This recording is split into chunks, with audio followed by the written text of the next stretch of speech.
¿Qué tal? Muy buenas, bienvenidos una semana más a La Voz de la Experiencia, el programa de la Universidad de Huelva que cada semana tenemos la suerte de vivir y disfrutar en Hispanidad Radio. Los alumnos del Aula de la Experiencia van a debatir hoy sobre una cuestión pues que cada vez parece que más latente, más presente en el día a día de la sociedad, y es el cambio climático.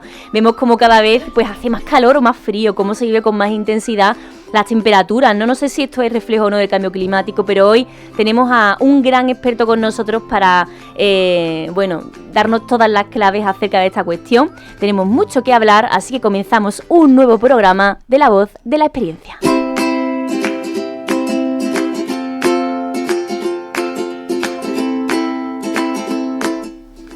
Vamos a hablar de cambio climático, por supuesto, con los alumnos del Aula de la Experiencia, así que vamos a saludarlos. Está con nosotros hoy Anselmo. ¿Qué tal? Bienvenido, Anselmo. Gracias, buenos días. Bien, encantado de estar otra vez aquí con vosotros. También está con nosotros Diego Calle. ¿Qué tal? Bienvenido, Diego. Hola, buenos días. Y siguiendo el orden de esta mesa que tenemos aquí para abrir la tertulia, pues está también con nosotros un profesor jubilado ya, pero que yo sé que tenía muchas ganas de recibir los alumnos del Aula de la Experiencia. Yo también. Es Jesús Monteagudo, catedrático de Geografía de la Universidad de Huelva. Bienvenido. Muchas gracias. Gracias por la invitación. Gracias a todos mis alumnos, los que están aquí y los que no están. Ha sido muchos años también profesor del Aula de la Experiencia, por eso la expectación que tenían ellos hoy de tenerte con nosotros, Jesús. 27. Casi no. Bueno, pues ahora hablaremos más con Jesús. También saludar, por supuesto, a Manoli Rodríguez. Bienvenida, Manoli. Buenos días, bien hallados todos. Y encantada de que esté nuestro profesor aquí hoy. Pues también está con nosotros Carmen. Gracias, Manoli. Bienvenidísima, Carmen. Muchas gracias, buenos días a todos. Bueno, cambio climático. Esto se dice pronto, pero bueno, detrás de estas dos palabras hay mucho que decir, ¿no? Jesús Monteagudo va a hacer una pequeña introducción sobre qué es realmente el cambio climático. Bueno, a esto que en términos generales llamamos cambio climático, forma parte de algo más amplio todavía, que es lo que conocemos como cambio global, y es el cambio que está experimentando la Tierra y los que estamos en ella, y todos los elementos que formamos parte de la Tierra, como consecuencia de una serie de causas que son fundamentales y que se entienden muy fácilmente. En primer lugar, en este momento somos ya 8.500 millones de habitantes. Quiero que todos los que nos oigan calculen que hace un siglo, en 1930, la Tierra tenía 2.000 millones y ahora tenemos 8.500 millones. Es decir, en un solo siglo hemos aumentado la población 6.500 millones. Antes, en 1830, la Tierra tenía 1.000 millones. Es decir, que desde 1830 a 1930 creció la población 1.000 millones. Y de 1930 a 2030 ha crecido casi 7.000 millones. Pero no solamente es la rapidez con la que crece la población, sino que los habitantes que formamos parte de la Tierra impactamos en el planeta de forma diferente. No lo hacen igual los habitantes de los países de África, por poner un ejemplo, que los habitantes de Estados Unidos o los habitantes de Europa.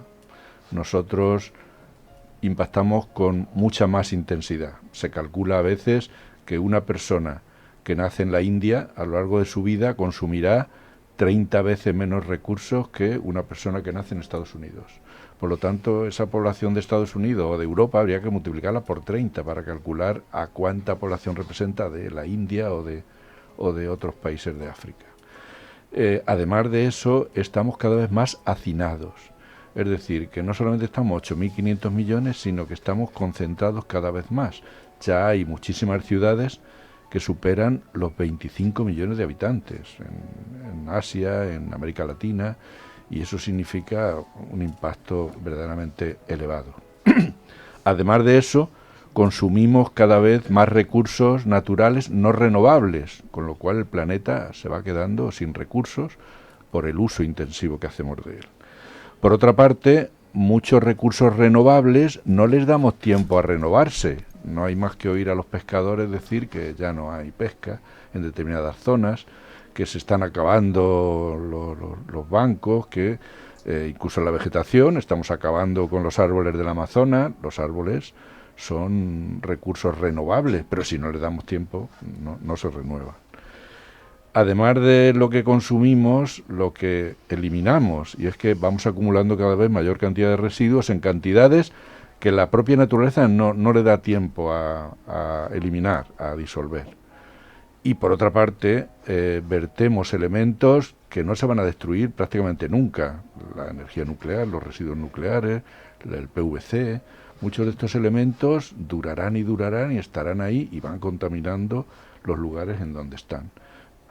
Por lo tanto, hay toda una serie de elementos que están haciendo que cambie las características generales de la Tierra. Por otra parte, y con esto ya termino y os dejo, me hacéis todas las preguntas que queráis, el debate siempre está, y ya hay alguna pregunta que me han hecho respecto a eso, que me han enviado y que imagino que ahora lo hablaremos, planteamos si este cambio del clima, que significa sobre todo un aumento progresivo de la temperatura, y que ese aumento progresivo de la temperatura tiene una serie de consecuencias que se van viendo poco a poco. La pregunta es si eso es natural o está inducido o provocado por la humanidad y por la propia tecnología de la humanidad, porque, como he dicho antes, no es solo el número de habitantes, es también la capacidad tecnológica que tenemos para impactar en el planeta. En ese sentido, entonces, lo que nos planteamos es hasta cuándo vamos a seguir impactando, si tenemos que parar esto, si esto tiene remedio, si la velocidad va a ir aumentando, o de qué manera nosotros podemos hacer algo o no hacemos nada, de qué manera algunos se lo creen, otros no se lo creen, consideran que esto no es nada humano, sino que es natural y por lo tanto no hay nada que hacer. Yo he oído ayer mismo en un debate hablar de fanatismo ambiental. A los que nos llaman fanáticos llevamos muchos años estudiando y hay otros que han estudiado muchísimo más. ¿A qué se refiere ese concepto de fanatismo ambiental? Pues simplemente el poner de relieve esto como una preocupación, el medio ambiente como un elemento antrópico. El medio ambiente, aunque la gente habla de los patos, de los espacios naturales, realmente el medio ambiente es una cuestión antrópica, es una cuestión absolutamente humana. Si a nosotros no nos afectara, no nos preocuparía. Cuando se dice, nos vamos a cargar la Tierra, yo le digo a mis alumnos, la Tierra no nos la vamos a cargar, la Tierra tiene 4.500 millones de años, ha cambiado mucho en muchas ocasiones y la Tierra sigue ahí. A los que nos vamos a cargar es a nosotros, a la especie humana y a todos los que viven con nosotros, porque esa es otra idea errónea, pensar que, como he oído también a veces, ¿no? Prefieren un pato a las fresas, ¿no? No, es que sin pato no estaríamos nosotros aquí. Es que para estar aquí necesitamos un ecosistema. Ese ecosistema es imprescindible para la vida humana. Y la vida humana se debe a que hay patos, y a que hay árboles, y a que hay ciervos, y a que hay lo que hay. En el momento que todo eso lo eliminemos, nosotros vamos detrás.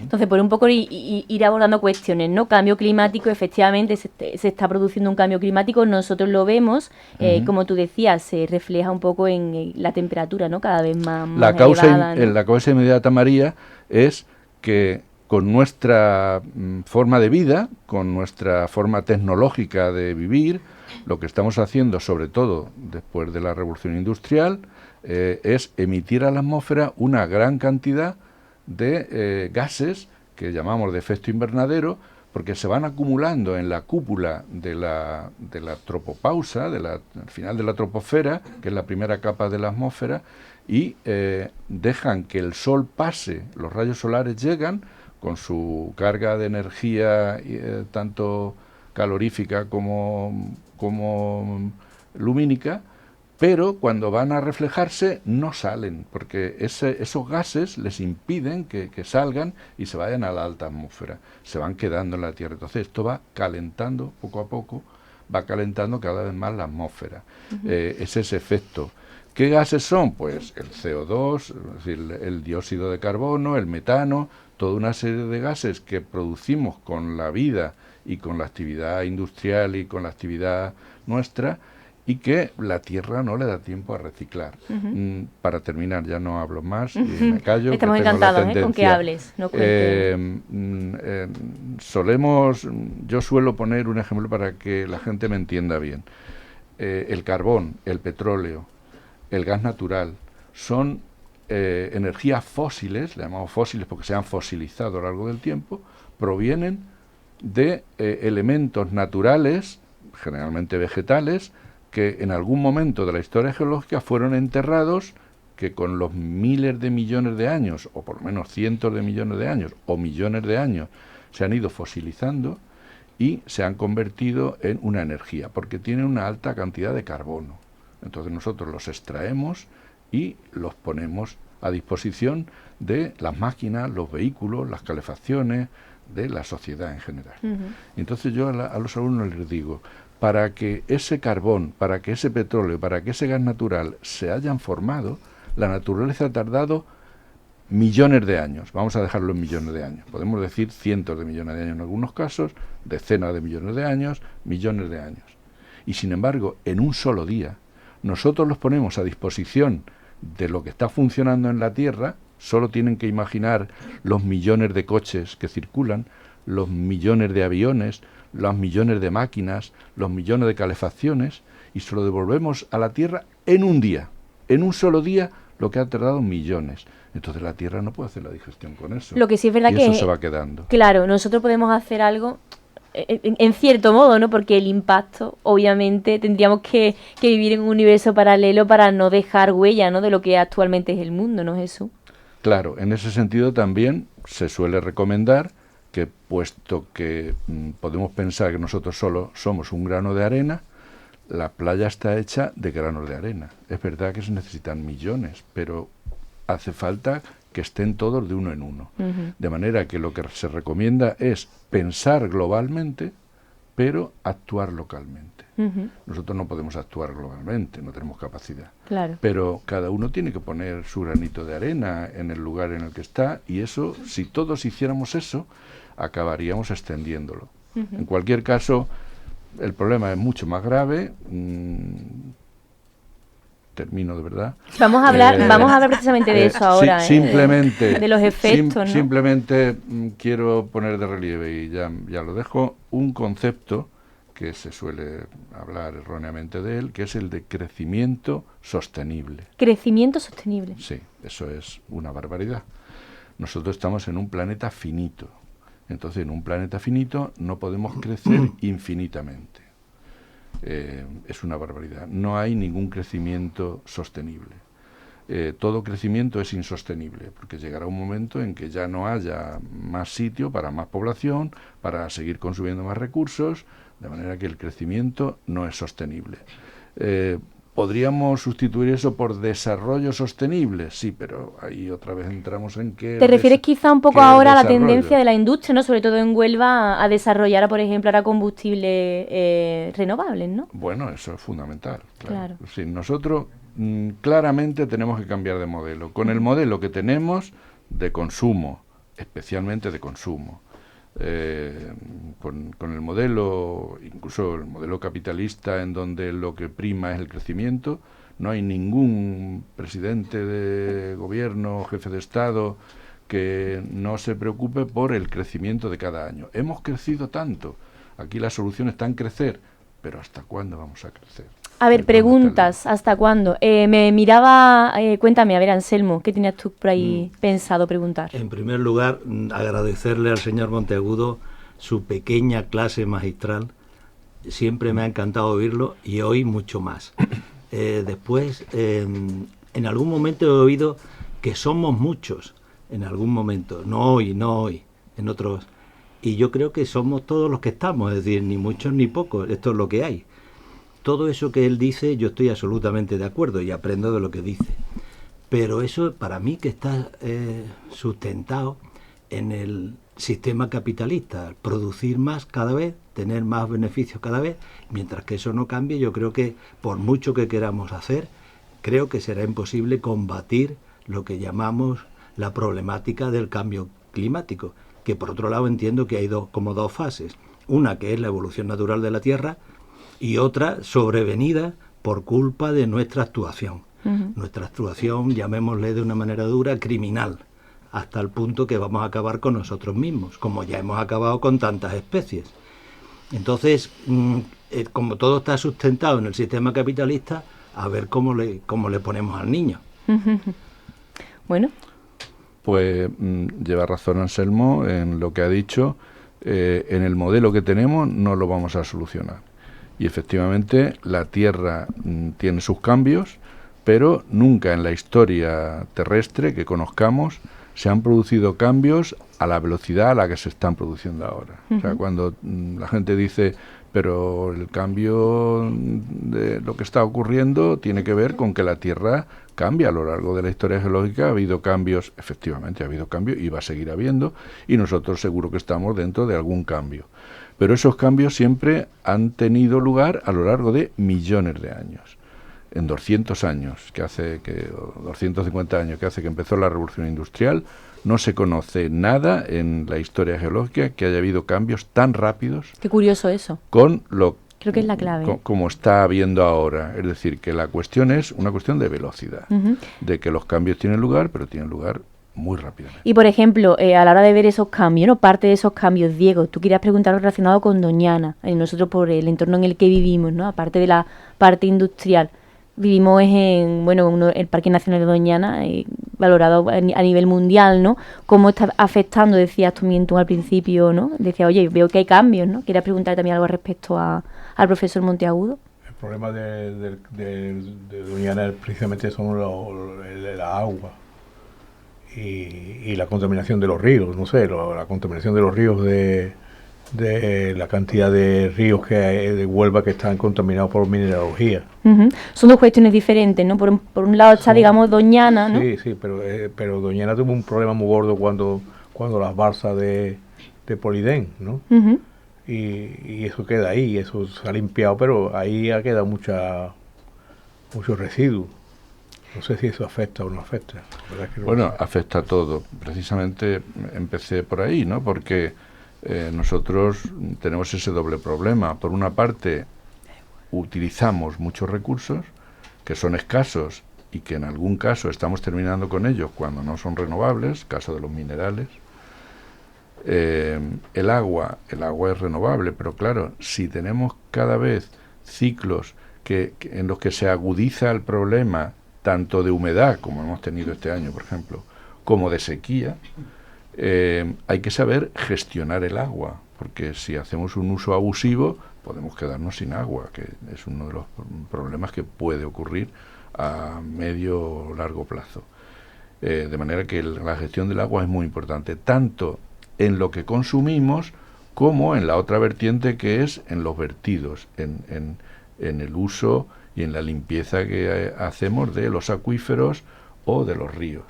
En el caso de Doñana, pues uno de los principales problemas es que al lado de un espacio natural protegido y que mantenemos porque es un símbolo de cómo es el ecosistema humano terrestre, hay plantaciones de fresas que necesitan agua, mucha agua, cada vez más agua.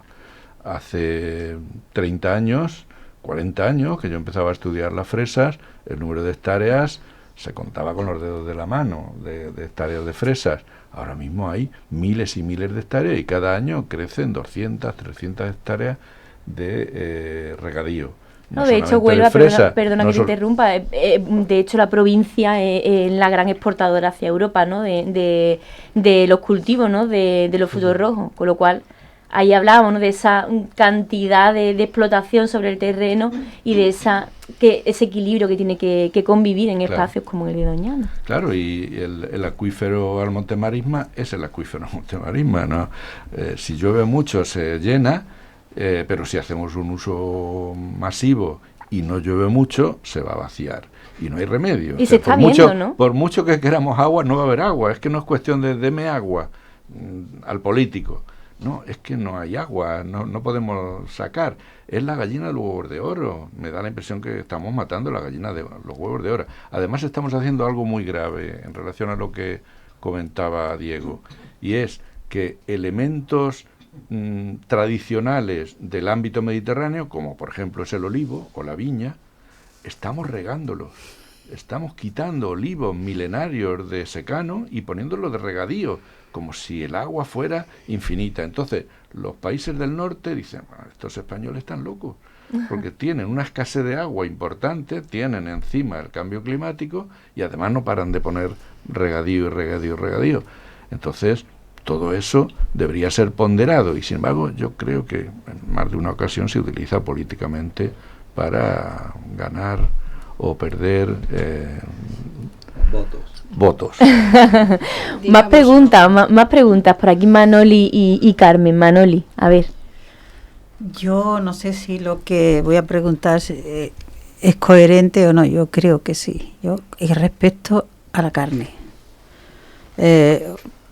Al consumo de carne, que comemos mucha carne, utilizamos muchos animales que nos las producen, las vacas, las ovejas, los cerdos, todos. Y yo digo, bueno, ¿en qué influye en que comamos más carne o menos carne en el cambio climático y qué repercute eso en la sociedad? ¿Matamos más vacas, quitamos vacas? Dejamos los corderos, nos comemos los pollos. A mí eso me preocupa, bueno, si no hay una cosa hay otra, pero me preocupa la repercusión que usted dice que tiene el consumo de la carne. Bueno, entonces pues estoy hecho un lío. ¿Cómo afecta esto el cambio climático? ¿Afecta? Sí. Pues vamos a ver, nosotros en geografía siempre utilizamos la escala. Eso que los periodistas decís a nivel, o los políticos dicen a nivel, nosotros decimos a escala. Depende de la escala, pero a escala mundial. Cuando nosotros oímos que están deforestando el Amazonas, a veces se puede pensar que es que lo están deforestando para vender la madera, porque es madera muy buena. No lo deforestan para madera, lo deforestan para minas, lo deforestan para, como dicen ellos, sabanizar la selva. Sabanizar significa eliminar los árboles y que crezcan hierbas y llenarlo de vacas, porque la hamburguesa se paga mejor que un tronco de un árbol. Entonces, el gran problema de Brasil, de Venezuela, de los países del Congo, de los países tropicales y ecuatoriales, es que se está eliminando la selva para sabanizarla, para meter vacas, porque cada vez hay mayor demanda de carne vacuna, especialmente en hamburguesas o en cualquier otro tipo. Entonces, ¿la vaca en sí misma es un problema? No. Bueno, es un animal rumiante y emite bastante metano a la naturaleza, y hay millones y millones de vacas emitiendo metano. Entonces, a la larga sí hace daño. Pero el problema fundamental, a mí me parece que es ir eliminando árboles, bosques, montes de arbolado para sustituirlo por hierba y que aumente el número de cabezas de ganado, porque es un grandísimo negocio para las grandes explotaciones ganaderas mundiales. ¿Y nosotros desde casa qué hacemos? ¿Dejamos de comer carne o cómo lo hacemos? Claro, en este caso tú dices, podemos reciclar, pero a título personal de cada uno, ¿cómo podemos contribuir nosotros con esto? Bueno, volvemos al origen de lo que hemos dicho al principio, y es que una de las grandes bases del problema del cambio climático está en el consumo. En el consumo de cualquier cosa que hagamos, ¿no? Desde esa marca conocida que vende ropa muy barata que uso y tiro, y hasta pues un consumo masivo de carne o un consumo. Yo creo que todo ponderado sería mucho más evidente. ¿Nosotros dejamos de comer carne y solucionamos el problema? No solucionamos el problema.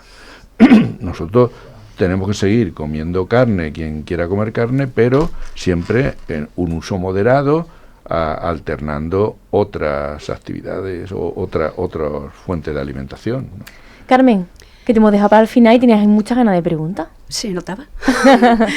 A colación de lo que estabais hablando ahora, estábamos hablando del consumo de carne. Bueno, la agricultura, la ganadería, los residuos, o sea, la extracción de productos fósiles para carburación. Resulta que eso, el metano que expulsan es realmente importante, contamina 80 veces o más en cuanto a calentamiento que el CO2. Entonces, ya eso lo tenemos medio como asumido, que hay metano porque tenemos vacas que eructan metano, mira ellas qué listas, y que nos hacen que todo el calentamiento suba un poquito, así como un 80. Lo que pasa, lo bueno del metano, que eso yo me acabo de enterar, resulta que el efecto que tiene en la atmósfera es entre 7 y 12, 20 años máximo. En cambio el CO2 no, se queda muchísimo tiempo. Entonces el metano, bueno, pues sale y parece que se elimina más rápido, pero si dejamos que siga habiendo metano, y ahora voy, con el calentamiento global, el cambio climático, el metano que hay bajo el hielo, en el permafrost, en el Ártico, en la Antártica, en Groenlandia mismo, que lo tenemos aquí al lado y que las corrientes nos la están poniendo verde de verdad. Entonces todo ese metano que va a salir extraordinariamente rápido ahora con el cambio climático, vale, se van 20 años, pero en esos 20 años, ¿qué va a pasar? Mientras tanto, ¿no? Mientras que desaparece. Y es muy potente la subida de ese nivel de metano, ¿no lo es? Muchas dudas. Pues eso está asociado a otro problema importante, y es que este calentamiento progresivo afecta a los casquetes polares, que desde el Cuaternario son una masa de hielo que ha permanecido intacto durante mucho más de 1 millón de años. Entonces, esos casquetes, especialmente la Antártida, que es el mayor, pero también parte del Ártico, tanto en Groenlandia como en las islas, como en el propio mar Ártico, ahí hay una capa de hielo que ha permanecido, como digo, 1 millón de años. Si eso se va fundiendo, debajo había materia orgánica. La turba que tenemos aquí en las madres hay turba. La turba es un tipo de carbón que se produce precisamente por el proceso de putrefacción, de fermentación de las plantas, de los vegetales. Eso ha quedado enterrado bajo capas grandísimas de hielo que en el Ártico llamamos permafrost. Conforme se va eliminando ese hielo, se va deshelando el hielo, se va haciendo de agua sólida agua líquida, está saliendo a la atmósfera el metano que contiene el permafrost que está debajo, es decir, esa fermentación de esas plantas está saliendo y se está acumulando cada vez más metano. Entonces, el miedo es que acelere ese de hielo, esa fusión de los hielos, y como consecuencia se emita de una manera intensiva ese metano, salga y desde luego acelerará ese grado, porque la clave desde las diversas cumbres del clima, sobre todo desde París, es que el siglo XXI no hubiera subido más de 1,5 grados a lo largo del siglo, pero ese 1,5 grados ya lo hemos subido, estamos en 2026. Por lo tanto, los optimistas dicen que podemos llegar a 4 grados, los pesimistas que podemos llegar a 6. Casi nada, ¿eh? Entonces, nos pasa por encima de 1,5 grados. Este tipo de cosas, Carmen, pueden acelerar si de pronto hay un deshielo mayor, porque es una pescadilla que se muerde la cola. Es decir, cuanto más calor, vicioso. Más deshielo, cuanto más deshielo, más calor. Que por cierto, otra pregunta. Así, a bote pronto. Mira, que tenemos que terminar ya, ¿eh? Sí, es que es verdad que teníamos ganas de venir a Jesús Montagudo, claro. ¿eh? Pero, vale, todo eso se va a dar en todas partes y tal, pero ¿qué hacemos con nuestras ciudades? Que 25 millones de habitantes, ya hay un montón de ciudades con 25 millones de habitantes. ¿Qué hacemos con ellas? Cuando cada día consumimos más, hace más calor, vamos a poner más ventiladores, más aire acondicionado. Hay que hacer algo con el modo de vivir en las ciudades, donde nos concentramos todos. También hay que llevar los alimentos, todo ese que tiene, perdonen la redundancia, que tienen nuestras ciudades, habría que modificarlo de alguna manera. ¿Llevamos un camino, una directriz, hay algo que nos indique que vamos por buen camino o no? Esto es la ley de la selva y ya está, y sálvese quien pueda. Vamos por un malísimo camino. Es decir, el gran problema es el medio ambiente urbano. Por esa acumulación de población en muy poco espacio y lo que se conoce como la huella ecológica, y sobre todo por la invisibilización de los efectos. Los que vivimos en ciudades y los que viven en ciudades gigantes no se dan cuenta del impacto que tienen, porque ellos viven allí en una burbuja y no se dan cuenta que su impacto va muchísimos kilómetros cuadrados más allá de la propia ciudad, en el consumo de alimentos, en el consumo de recursos, todo lo que necesitan les viene de fuera. Sí, sí, y todo. El impacto lo dejan fuera, no lo dejan dentro. Dentro dejan pues esa burbuja de smog, de gas venenoso en el que se mueve una ciudad. Pero una ciudad tiene un impacto, una huella ecológica grandísima, tanto mayor cuanto mayor número de habitantes y cuanto más tecnología tenga. Y sin embargo eso no lo ven, no se dan cuenta dentro de la ciudad del impacto que han tenido, de manera que las ciudades o cambian radicalmente o el problema número uno es el medio ambiente urbano. Tenemos que cerrar. Sí, la pregunta es muy directa y muy corta, muy sí. concreta, muy Pues concreta. venga. La otra cara de la moneda son los residuos, es la contaminación residual. Las grandes ciudades son grandes productores. Por ahí, ¿a dónde vamos? Porque Pues, estamos convirtiendo al mundo en un basurero. Pero es verdad que cada vez hay también más concienciación, ¿eh? Eso también tampoco se puede negar. Sí, es exactamente es lo que acabamos de decir, que la huella ecológica no solamente es de consumo de recursos, es también de residuos. Y sobre todo, como hemos dicho antes, Anselmo, es por una parte residuos que tardan mucho en eliminarse, plásticos, PVC, no se eliminan.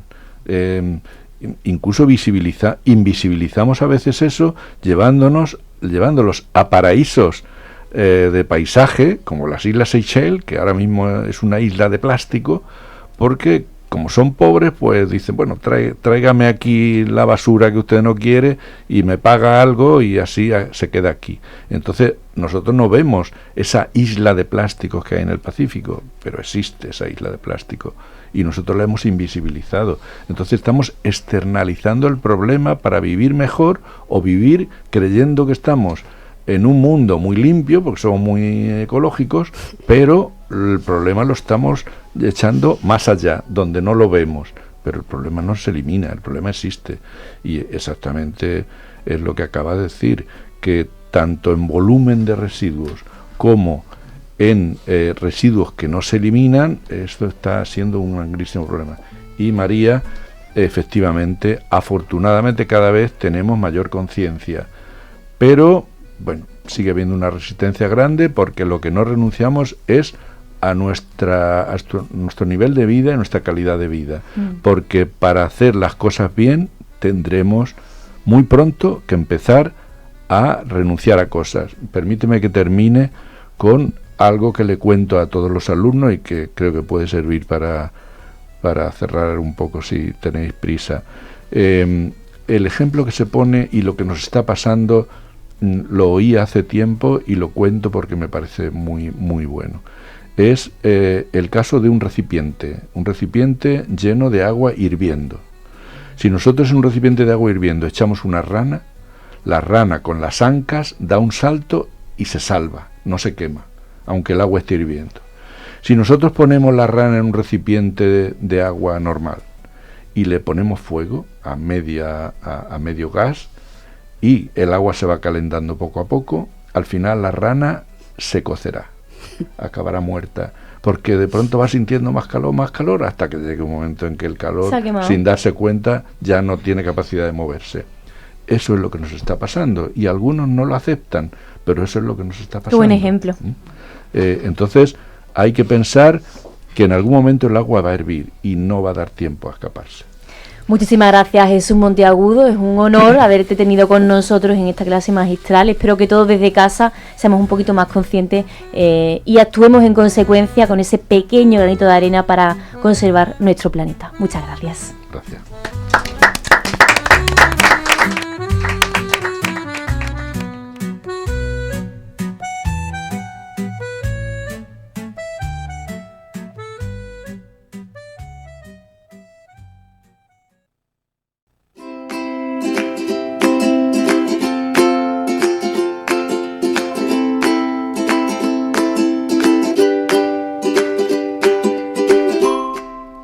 Bueno, vamos ahora a pasar a nuestras secciones que nos traen los alumnos del aula de la experiencia y vamos a comenzar por el palabrerío. Juan Malabadí, bienvenido una semana más. Muchas gracias, bien hallados. ¿Qué tienes hoy para nosotros en esta sección tuya? Pues palabras curiosas de la lengua española. A ver, ¿qué nos traes? Pues en primer lugar, si yo os dijera Carpanta, ¿qué os suena Carpanta? Bueno, no tengo ni idea, la verdad. Un personaje de historietas. Exactamente. Pues yo, ese personaje, yo creía que eso era el nombre que le habían puesto a ese personaje de la historieta. Sin embargo, es una palabra que viene en la RAE.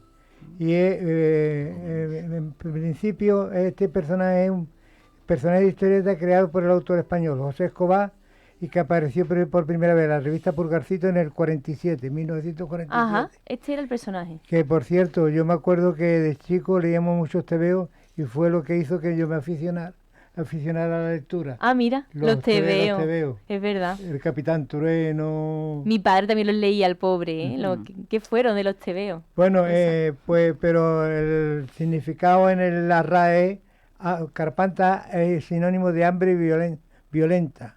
Y tiene como mucha sinónimo, hambre. sus sinónimos también son apetito, gazuza. Gazuza es una palabra que se usaba mucho antiguamente. Esto me recuerda a mí a Tony Leblanc y esta gente, gazuza. Gazuza. La gazuza. En Salamanca, sin embargo, significa galvana y flojera. Ajá. Y luego viene la palabra cachano. Cachano es una locución coloquial que según la RAE se utiliza en la frase llamar a cachano, y que indica que es pedir auxilio inútilmente o rogar en vano. También se utiliza como sinónimo de diablo, por aquello de que cacho equivale a cuerno, y se asocia también con el diablo. Cachano. Y luego viene cadarcón. Cadarcón quiere decir que es una persona astuta, sagaz y mañosa. Se refiere a alguien capaz de engañar o salir airoso de situaciones difíciles gracias a su inteligencia práctica. Y luego viene camón. ¿Y camón qué os sugiere? Camón, no sé, camaleón me suena. Camón aumentativo de cama. Ajá. Pero aquí el camón es el trono real portátil que colocaba junto al presbiterio en las iglesias cuando asistían los reyes en público a la Real Capilla. En desuso está el mirador. Y luego cric. Y cric es un sonido onomatopéyico. Ajá. Puede sugerir que puede ser esto que se oye en verano, ¿cómo se llama? Esto en verano. Los grillos. Los grillos. Cric. Pues no, sin embargo es sonido, como bien se dice, sonido onomatopéyico, pero del gato. Ajá. Pero del gato, no del gato. Fíjate. Miau, sino el instrumento que sirve para levantar peso. Y ya, y por último, Kronlech. Esta palabra no es del castellano, viene del francés y también del bretón. Y es el monumento megalítico. Un Kronlech. Un Kronlech, los monumentos megalíticos que son las piedras que se levantan en círculo en un espacio determinado. Y hasta ahí por hoy. Bueno, muy bien, Juanma. Como siempre, nunca se te agotan a ti las palabras, en tu diccionario particular. No. Y nosotros encantadísimos. Y está también con nosotros hoy Puri, que ella, vamos a pasar de las palabras clásicas, muchas de ellas en desuso, a esas herramientas digitales que siempre nos aportan hoy en día pues un mayor aprendizaje sobre las asignaturas del aula de la experiencia, sobre el tema de hoy, ¿no? Que hemos hablado de cambio climático, un poquito de todo. De todo un poco. Buenos días, encantada de estar aquí. Bueno, después de escuchar al profesor, pues ya hablar yo, no sé, porque ha sido una clase magistral. Solamente, bueno, él ya lo ha señalado, que bueno, este año se cumple 10 años se cumple del Tratado del Acuerdo de París, y se van a evaluar pues si verdaderamente se han estado cumpliendo esos acuerdos. El cambio climático actual está causado principalmente, ya lo ha dicho el profesor, por la actividad humana. Y esto ha supuesto un incremento en la concentración de gases de efecto invernadero. Esta concentración de gases de efecto invernadero es lo que provoca un calentamiento global. Y el problema, como también ha señalado, ya no es el calentamiento que se produzca, sino con la aceleración que se está produciendo. Para un poco quedarnos con conceptos, he encontrado un podcast que se llama La ciencia del cambio climático. Tiene un episodio, el número 3, que habla sobre el efecto invernadero, pone un ejemplo muy cotidiano sobre un autobús, lo explica como muy cotidianamente para ver lo que es el efecto. ¿Cómo influye, sí, porque es que en realidad el efecto invernadero existe, no es que sea malo para lo que ya está explicando, no es que sea malo, sino es el tiempo que tarda la Tierra en devolver esa energía que recibe. Y ahí es donde se está produciendo ese desajuste. Pues por eso es interesante. Sí, lo has explicado, sí. Puri. Que lo has explicado muy bien. Bueno, más o menos es lo que yo he entendido. Hay otro podcast que se llama Ecos de los cambios climáticos, por si queremos ver un poco lo que es la historia de los cambios climáticos que ha habido a través de los años. Porque ya hemos comentado que, claro, ha habido cambios climáticos naturales, pero ya está debido el actual a la mano del hombre, ¿no? Por otro lado, cuando hablamos de cambio climático no nos referimos solo lo que es a los aumentos de temperatura, sino son a todos esos cambios tan fuertes que se produce en el clima mundial, que provoca una serie de temperaturas altas, estas lluvias como la Dana. Entonces todo eso es lo que conlleva el cambio climático, no solo el aumento de las temperaturas. La intensidad de los efectos. Existe un grupo que se llama Grupo Intergubernamental de Expertos sobre el Cambio Climático. Sus siglas son IPCC. Emiten informes sobre cómo va el medio ambiente y todo eso.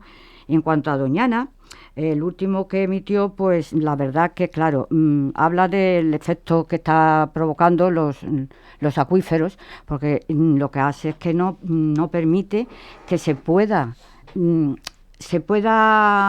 recuperar, digamos, porque con los acuíferos es imposible que se pueda recuperar. Y claro, lo pone un poco de ejemplo de lo que puede ser los humedales a nivel de Europa.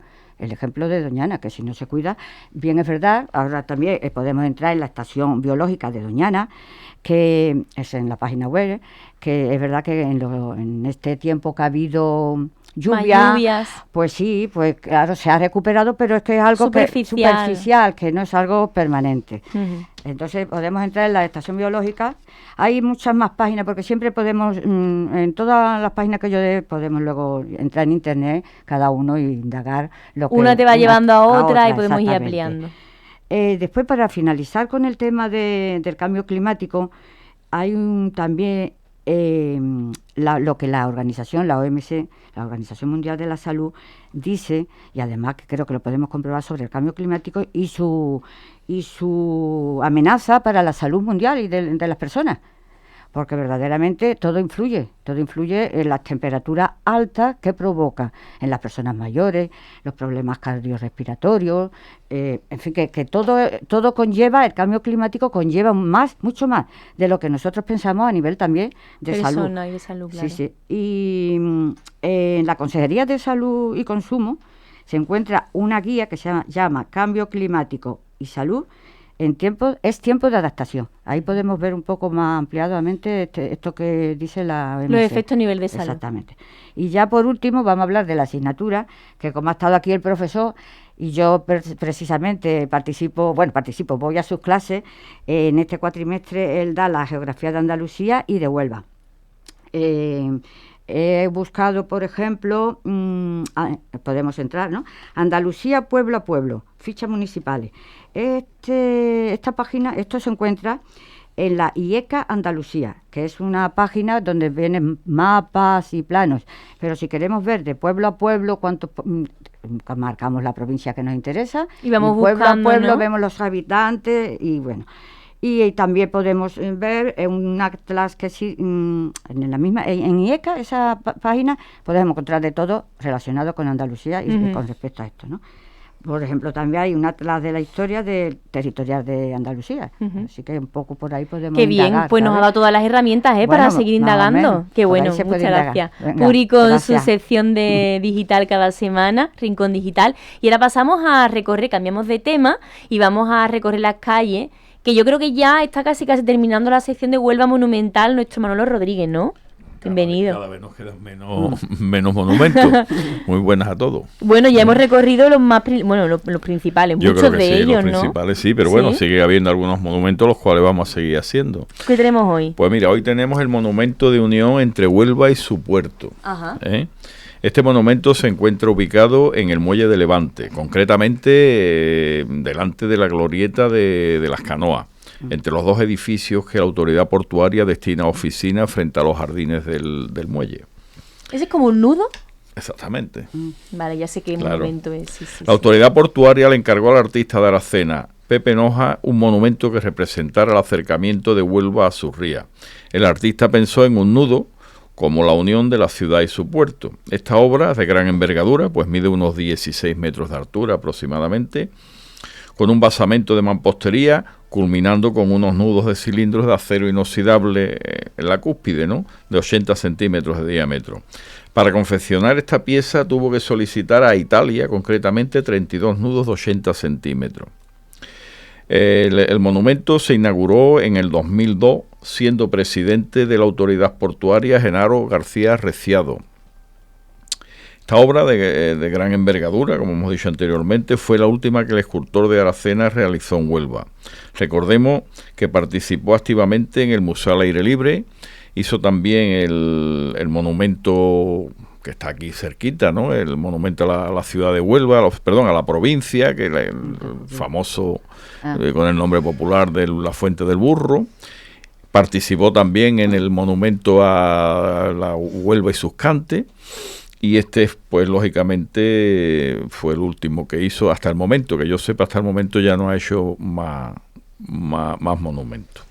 Y de momento hasta aquí con este monumento. A mí este monumento me parece muy interesante porque precisamente creo que va a dar mucho que hablar, o por lo menos lo que dicen, ¿no?, las políticas en la ciudad, de ese acercamiento Huelva-ciudad, o sea que es muy significativo. Claro, ¿no? Eso fue en su momento cuando se empezó a hablar de aquello, es decir, de que teníamos la ría ahí, prácticamente vivíamos de espalda a ella, ¿no?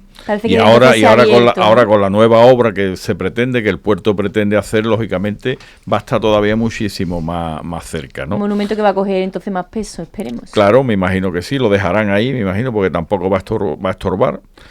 Recordemos, o sea, yo que era tan grande, la verdad, me parece más 16 pequeño. 16 metros de altura tiene, además se ve prácticamente desde la Plaza 12 de Octubre, si te pones se ve, es robusto, es grande. Sí. La Avenida de México, antes de llegar a México de Hispanoamérica, no sé exactamente ahora mismo, esa va soterrada, eso va a ser peatonal, tal como está actualmente no se va a quedar, sino va a ser por debajo, entonces todavía va a haber más amplitud para que la gente pueda andar por un sitio. La valla desaparecerá, me imagino que conservarán porque el herraje es precioso. Me imagino que alguien lo intentará aprovechar. Huelva los avances. Vamos a ver dónde lo deja. Hacia su ría. Gracias, Manolo Rodríguez. Nada. Y vamos a cerrar, como siempre, con un poema que nos escribe de su puño y letra Manuel Vázquez Quintanilla. ¿Qué tal? Pues muy bien. Buenas tardes, buenos días, buenas noches. Según nos vean. Encantado de estar aquí como todas las semanas. Encantado de recibirte nosotros. Un poema sobre cambio climático, complicado, ¿no? Sí, pero a la vez muy sencillo para mí, muy importante, y donde he querido poner énfasis y hacer que mi poesía reclame de alguna manera lo que reclamamos todos en este momento, que cambiemos de actitud ante el cambio climático, pues o lo que sea. No puedo comenzar sin dejar de agradecer a nuestro querido profesor, del cual yo he sido alumno en alguna asignatura, la excelente lección y el aporte de conocimientos que ha mostrado esta mañana a través de las ondas de nuestra querida radio. Insisto, he puesto todo el empeño para que la poesía se ponga al servicio también de esta reivindicación humana, y nunca mejor dicho, humana, porque tenemos que defender al hombre. El poema se titula Un efecto climático. El átomo detenido en calenturas de falda de montículo en ardiente llama, esperma consumido en la sustancia hirviente, atravesando cuerpos con gravedad pausada, sin medición de escalas. Define la aventura de la calma cósmica, un ámbar ardoroso con pulpas abrasadas. Profetizan los termómetros, la cal en sus silencios, el hervor de una olla que se está queriendo, cociendo en insistencia a Orión y al guía que se están perdiendo. Ya navegan yertos los últimos reflejos que bajaron del manto quemado en desaliento.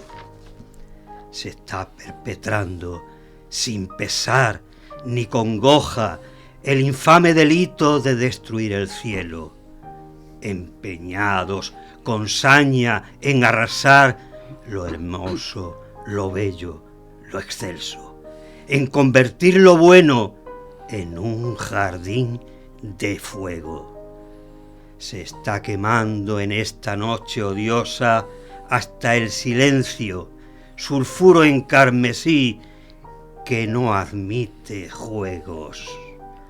Se está dejando este tiempo de negación y proclamas hasta el penúltimo hato de su última escama para que la devore el polvo, el humo y la cruel metralla.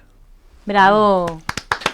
¡Qué maravilla! Enhorabuena, Manuel Vázquez, por Gracias. tan bonito poema, para cerrar con broche de oro una semana más este nuevo capítulo de La Voz de la Experiencia. La semana que viene mucho más y además en directo, aquí a las 11, el próximo martes, en Hispanidad Radio, para hablar, cambiamos el chip, eso sí, de sanidad y mayores. Vamos a estar en directo con los representantes a las elecciones andaluzas por Huelva, para que sean los alumnos del Aula de la Experiencia los que pregunten y se interesen por las diferentes iniciativas. Así que no se lo pierdan, nos vemos en unos días aquí en La Voz de la Experiencia. Sean felices.